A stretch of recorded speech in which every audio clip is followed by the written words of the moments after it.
wanted to ask you about that. That's the one that's the plurality, Oh, yes. and it's by Roberts.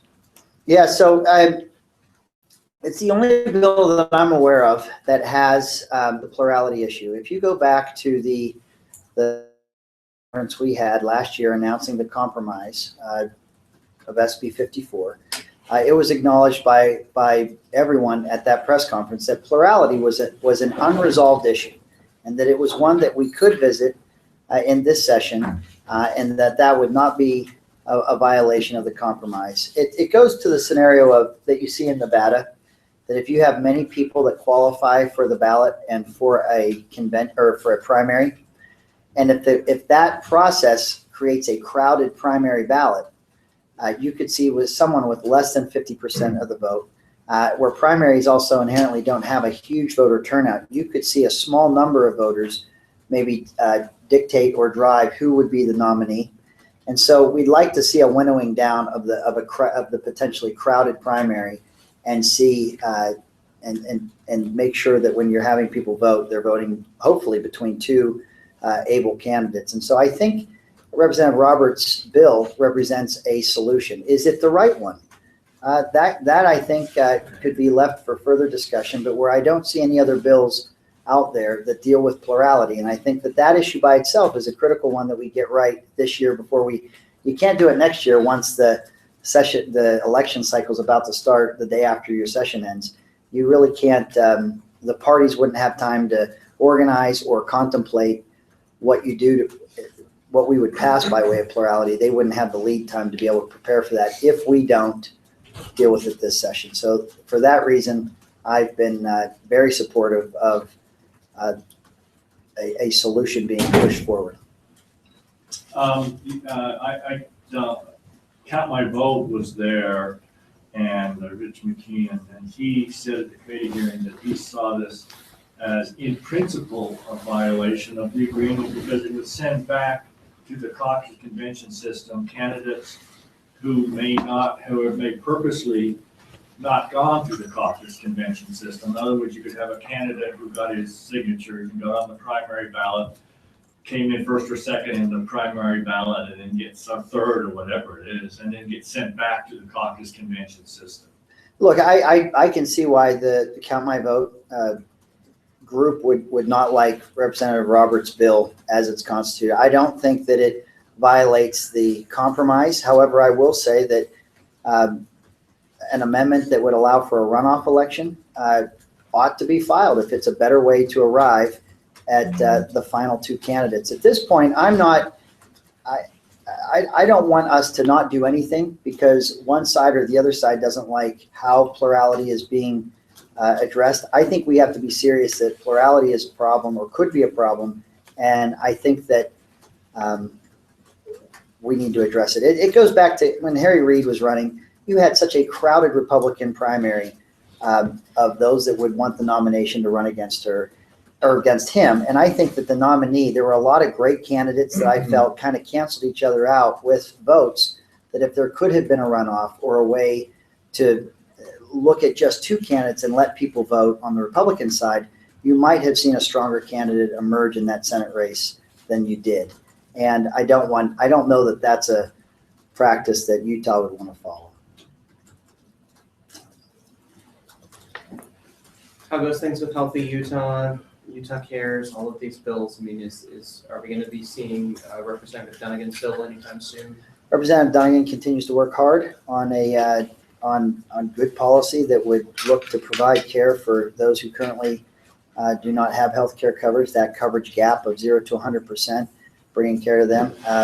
And that's just a work in progress.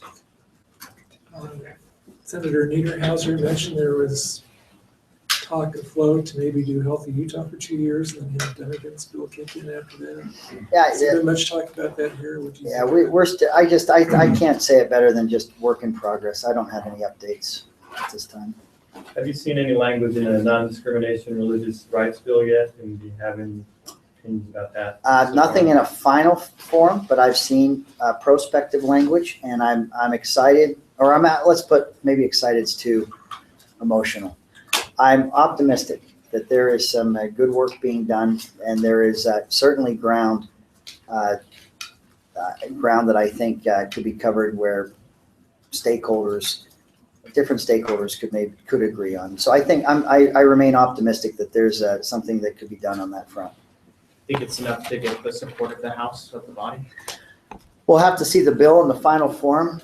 It depends on stakeholders. It depends on who you have that will step forward and say, we think this might not be perfect, but it's good. And we're ready to get behind it.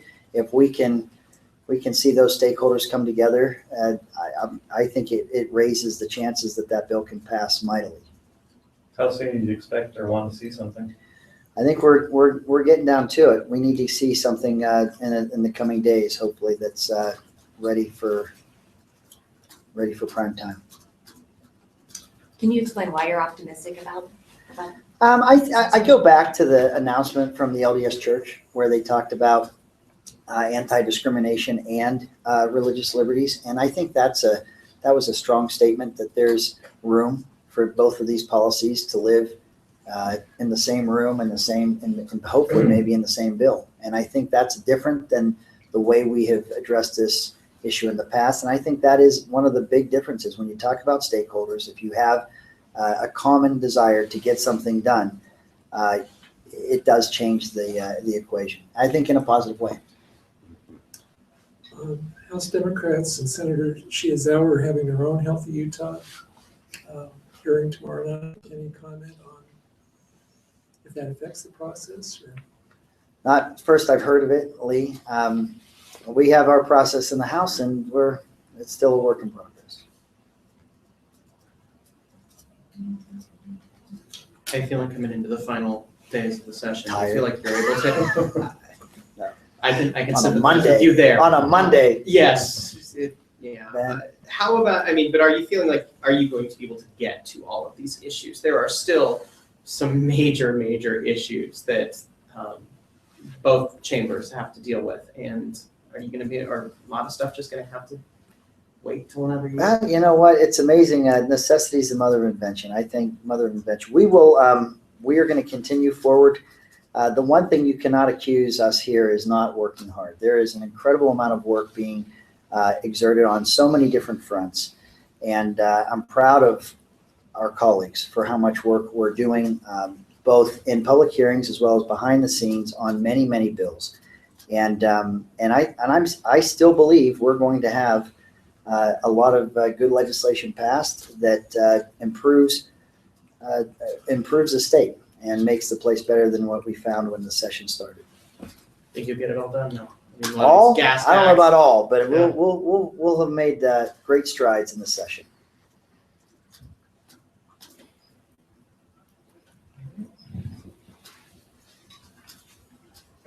You ready for medical marijuana? That's where to pass the Senate this week.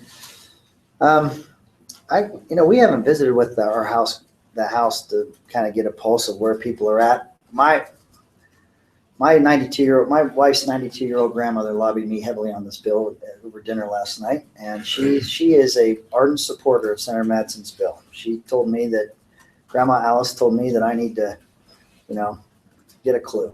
So that's about the strongest And thanks to the Tribune. on that issue, by the way. Thanks to the Tribune, there are several of us that were celebrating. Yeah, I know. That picture. You saw the picture next to the headline? That was awesome.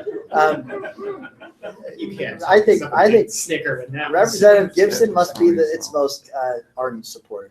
Anyway, it was an interesting conversation I had last evening. Probably the strongest lobbying effort thus far. My hesitation with that bill and bills like it have been, I don't know anything about medicine.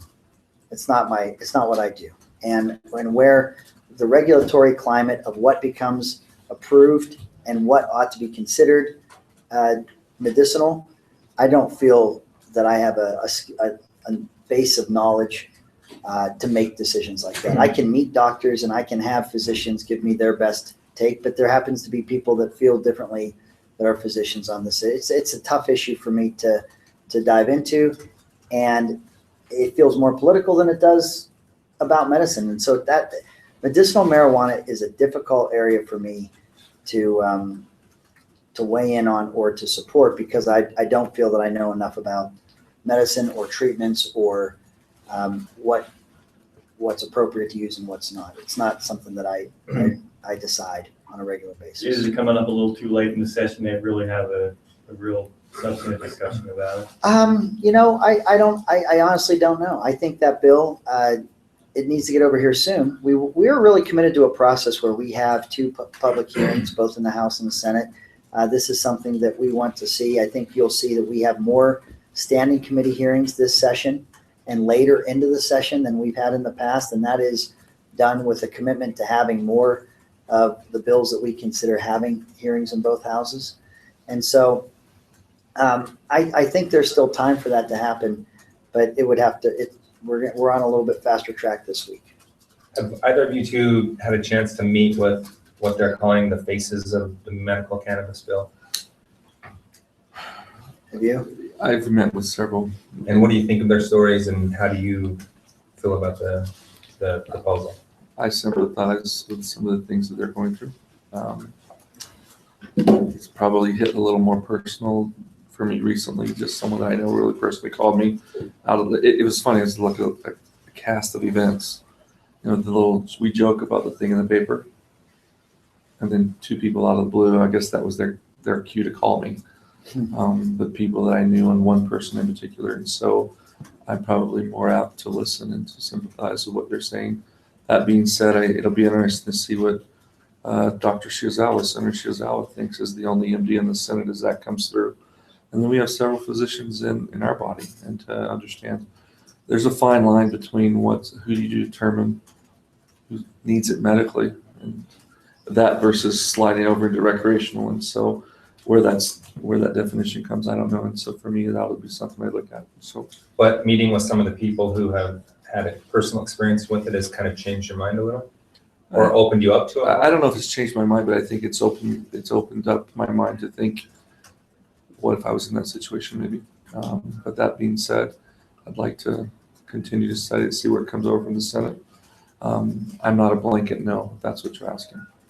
So you've had people that you know in your personal life, Mhm. not working here, who've approached you and said that this would help them? Right, but I did visit with one lady who was up here, and so they've had some of the advocates up here, I think, as they've spoken to different people in the Senate.